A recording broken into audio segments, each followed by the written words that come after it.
Welcome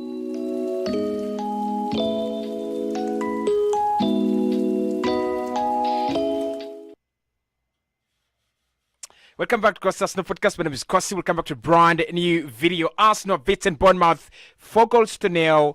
Easy. Absolutely easy. And you expected that to be easy. And the way we play at home is away from home is absolutely class. Pure class. Arsenal have just gotten 3 points, 4 goals in a way that you expected us to, by the way.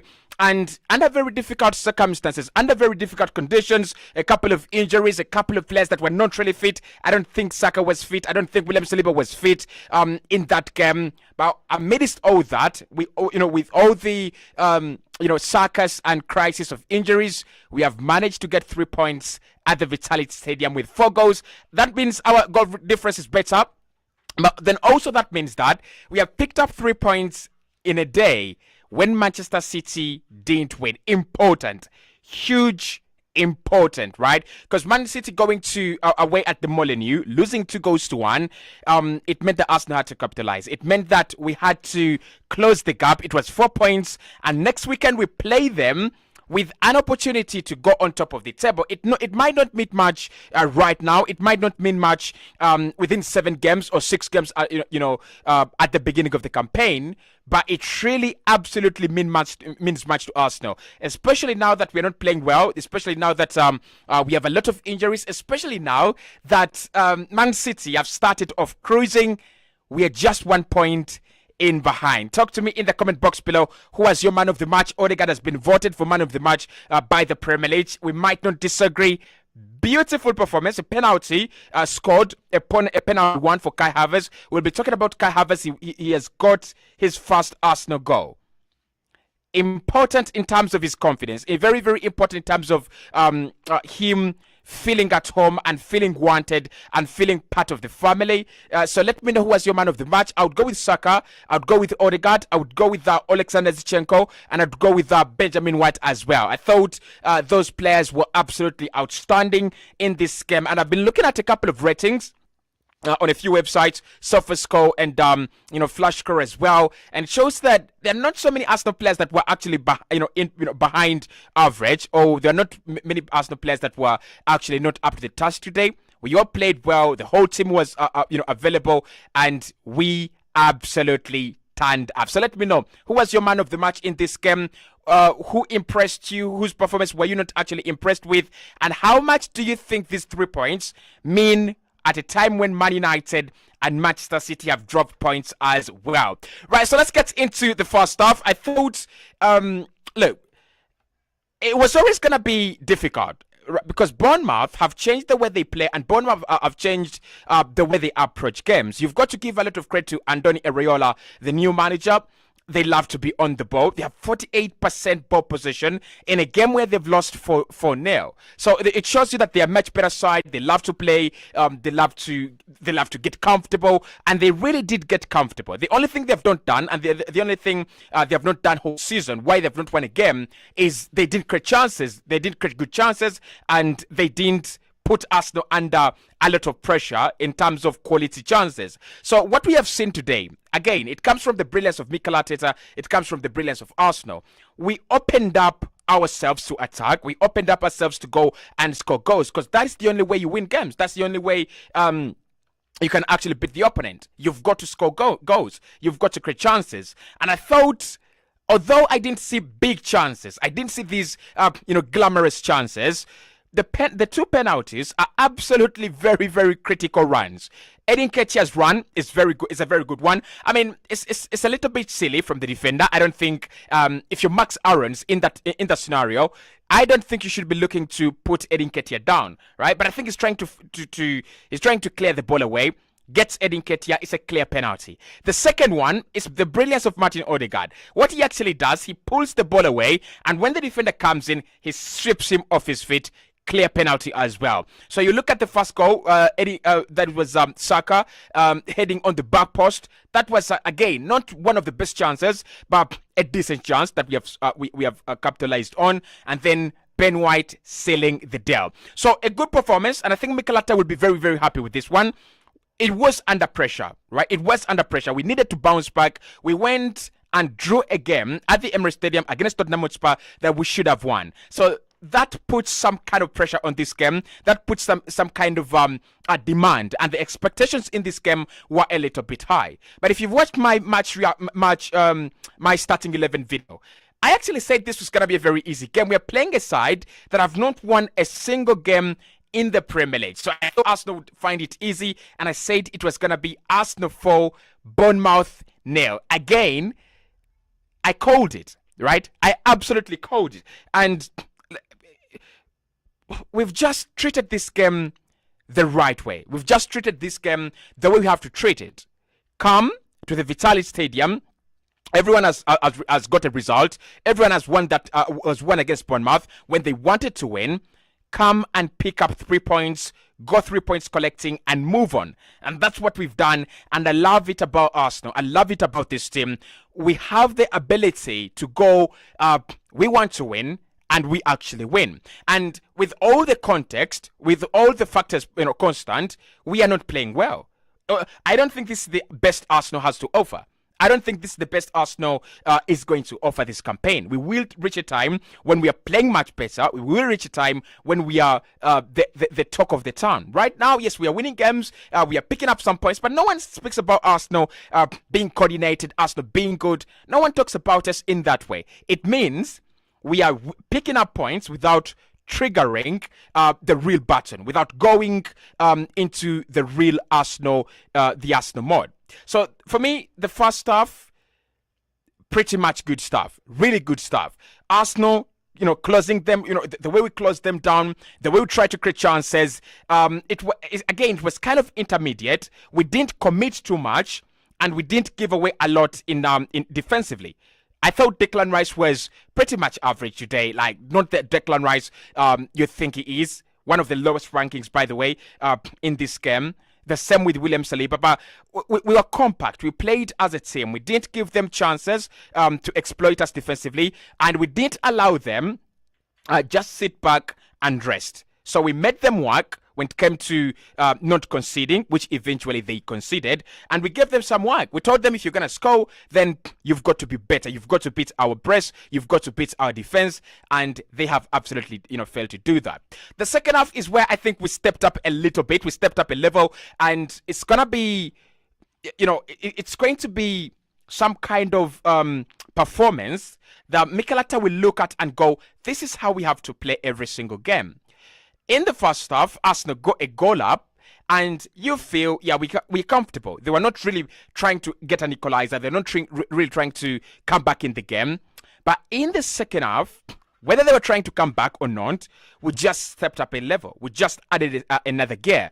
And when we add a gear, it takes the game away from Bournemouth. It just allows us to be magnificent. It just allows us to be cruising. And we really did cruise. So the two penalties, the one in the first half and the one in the second half, absolute penalties. I don't want to hear people saying, well, it's just penalties, or Arsenal are really, getting penalties.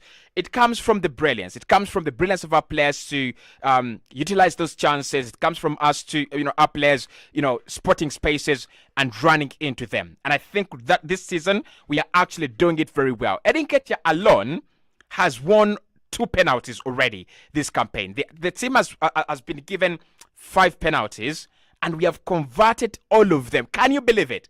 5 penalties so far in 7 games, and we have converted all of them.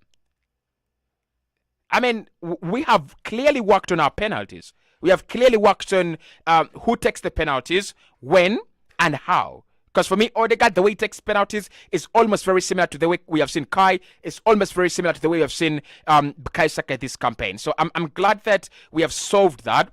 When Arsenal get a penalty, you kind of feel like if it's Odegaard, he will bury it. If it's Saka, he will bury it. And then it's Kai Havertz, then he has, he can also bury it because he's buried one. Okay, so let's talk about Kai Havertz, right? Because I really want to talk about him. Not the best performance on the pitch. I think Odegaard's performance was by far like a level. Jesus as well, by far a level. Very, very good. But Kai Havertz has scored his first goal for Arsenal. Guys, he stepped up. Now, whether he's lucky to get the penalty from Saka, from Odegaard, that could also be factored in. But he has scored his first goal for Arsenal, and I expect him to build on that. I expect him to start from there. I don't expect him to go back in terms of confidence, in terms of feeling part of the team. When the team can win a penalty, Odegaard had absolutely every right to score a second goal. Odegaard had absolutely every right to give that penalty to Saka, because Saka has been a consistent penalty taker for us. And he scored 2 this campaign. Odegaard has scored 2 as well. But for the team to sacrifice that, for Odegaard to sacrifice the chance to score another goal, Saka to sacrifice the chance to score another goal and give it to you, it means the team cares and they see how he's struggling. But there is also the element of they see how much he's trying. And Mikel talked about it in his press conference, and he said, for us, our job is to make him work. Right? He's one of the players that are actually trying to do what they can do every single time in training, outside training. He's trying to do the right things right, and he's trying to make sure that he's getting the right decisions right. And for me, that is the moment, right? He's been waiting for his moment. He's been waiting for that spark. I think that should be the spark. If you're Kai Havertz, what you're looking at is making an assist or impacting the next game directly, assisting or scoring. If he can do that, I think the sky is the limit for Kai Havertz. I really, really think so. And in the next game, I pray that Mikel Arteta plays him. And I want Mikel Arteta to play him against FC Lons. Because those are games where he can build his confidence. Those are games where he can actually better his game. But for this one, I think I'm impressed. I think there was something positive about his performance. There was something positive about the runs he was making. Again, as a team, and Mikel has talked to everyone in this Arsenal team, as a team, we've got to find him better. As a team, we've got to look after him better. I think he's making the runs. He's getting in the penalty area. He's doing those runs that we have seen Emile Smith-Rowe do when he came on, but he's not being found enough. Can you imagine that Emile Smith-Rowe coming onto this game, he has had 2 glorious chances. One, the goalkeeper palms out outside the post. I think that was a good one. And the second one, where I think, again, it's a shot inside the penalty area. If Kai Havertz can start getting more of these chances, he will come good. He will definitely come good. Otherwise, today, Kai, good performance. Martin Odegaard is another one that has actually bounced back in this one. We criticized him very, very much, and maybe it was a little bit harsh from us to criticize him for one bad performance, but we are used to him doing that. We are used to him having a good performance. We are used to him, performing at a very, very high level. So again, Martin Odegaard in this game, purely brilliant, absolutely brilliant. The penalty, the way he takes his penalties is pure class. But then also, I think he was involved against Tottenham Hotspur. He was detached. He wasn't involved in this game. He has been involved, and we have seen the beauty of Martin Odegaard getting involved, and how Arsenal can actually benefit from him being part of the team. Sasa says Havertz scoring is a sign of big relief. Yeah, it takes off the pressure.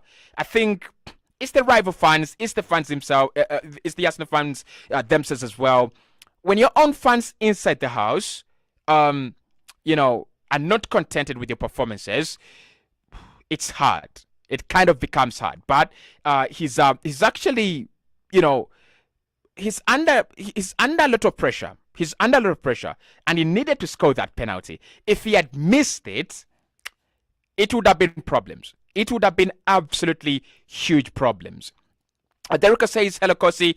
Derek from Qatar to much love for Arsenal. Sasa says, both penalties were real. Absolutely. No questions there. It was reckless defending from Bournemouth. Vincent says, Odegaard has done well. I'm worried of Saka's injury on next match. He's got that injury, and I don't know why Mikel doesn't take him off as soon as that game becomes 3-0. I think he should be taking me off, and I don't know why he doesn't do that. Derek says good evening to you all. Gokai Havertz says Ifobi, and then unbelievable fellow Gunners. Who can imagine City losing to Wolves? We just need to capitalize on the opportunity to the top of the table. I think we've done that. Yeah, I think we've done that. If you want to keep yourself in the title conversation, you've got to win every game, right? But then you've also got to capitalize when your opponents don't win. I think if we had beaten Tottenham and win this game, we would be on top of the table, or at least we would be above Tottenham, we would be above Manchester City at the moment. But that doesn't matter because we play them in our next game. Okay, Ndiamuhaki says Cossy Smith Rowe needs time. I don't think he needs time. I think it's coming good. I think in this game we have seen we have seen some brilliance, getting chances, trying to score, right? I think he's a quality player. I think he's a quality player, by the way. I trust him. I really, really do. And then he also says that Smith Pro playing time, he needs playing time. He will get the playing time. Today, what we've seen, he has come on and impacted the game, effectively and positively. He impacted the game in midweek. Positively as well, right? I also wanted us to talk about. I want to talk about slightly our away form. It's amazing how Arsenal do perform on away games. Now, in this one, listen. In this one, Arsenal had 15 shots on goal, 8 on target, and 536 passes with an 88% ball passing accuracy. This team performs magic at home. This away from home, this team performs magic, on the road. A clean sheet against Brentford in the Carabao Cup away, a clean sheet against Bournemouth, a clean sheet against Crystal Palace, and a clean sheet against which was the other away game that we played? Crystal Palace, Bournemouth, Brentford, and the Goodson Park and Everton as well. So, if we can transform the good form, how careful we are, how brilliant we are on the road, away from home, and we start playing like that at the Emirates Stadium, this team is going to be unstoppable, purely unstoppable. But talk to me, guys, in the comment box below. Do you think we are back as title contenders? Do you think this that gap being closed between Man City and us now means that Arsenal can start dreaming of the title again? Josiah says Kai needs some time. He came from a club with a poor season. Let's give him a chance to believe in him. And then Cossy, I think it was fabulous. It was a fabulous game for us. I'm rolled out from Uganda. Fabulous game. Good performance. The boys were calm, very, very calm. And we played with so many players unfit. Listen, Kai, Odegaard, Gabriel, and Raya, and maybe Nketiah, and maybe Zichenko. Those were the fully fit players. So you think about Saliba, not fully fit. He's a player that I don't trained for a whole week. You think about Saka.